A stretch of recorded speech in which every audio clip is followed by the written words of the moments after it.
Hello అందరికీ, welcome back to journey with Hasini. ఈ video వచ్చేసి బగారా రైస్.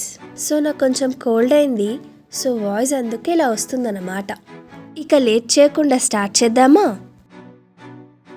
ముందుగా ఒక పెద్ద బాండీ తీసుకొని అందులో 250 ml ఆఫ్ ఆయిల్ ఇంకా 100 ml ఆఫ్ గీని యాడ్ చేసుకోండి. ఆయిల్ వేడెక్కాక సన్నగా తరిగిన పచ్చిమిరపకాయలను వేసుకోండి.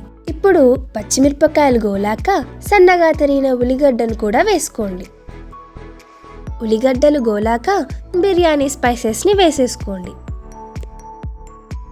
ఇప్పుడు క్యారెట్ని చిన్నగా కట్ చేసుకొని మంచిగా గోలివ్వండి. బగారాకి పుదీనానే అసలు, సో మంచిగా పుదీనా ఇంకా కొత్తిమీరని వేసుకోండి. అన్నీ మంచిగా గోలాక వాటర్ని యాడ్ చేసేసుకోండి. దేనికైనా ఉప్పు మాత్రం సరిగ్గా ఉండాలి కాబట్టి మీకు తగినంత యాడ్ చేసుకోండి. అరే, ఇక్కడ బఠానీలు వేసేటప్పుడు వీడియో తీయడం మర్చిపోయాను. ఉడకపెట్టుకున్న గ్రీన్ బఠానీలను కూడా యాడ్ చేసుకోండి. వాటర్ ఉడకడం స్టార్ట్ అయ్యాక 5 kg బాస్మతి రైస్ని యాడ్ చేసుకోండి.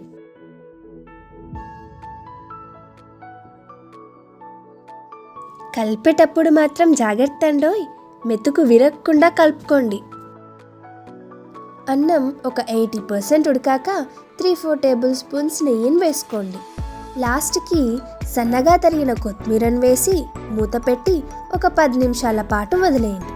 అప్పుడు అన్నం పర్ఫెక్ట్గా స్టీమ్ అవుతుంది. బగారా అయితే అయిపోయింది. మరి బగారాకి కర్రీ ఉండాలి కదా, నెక్స్ట్ వీడియోలో చూద్దాం.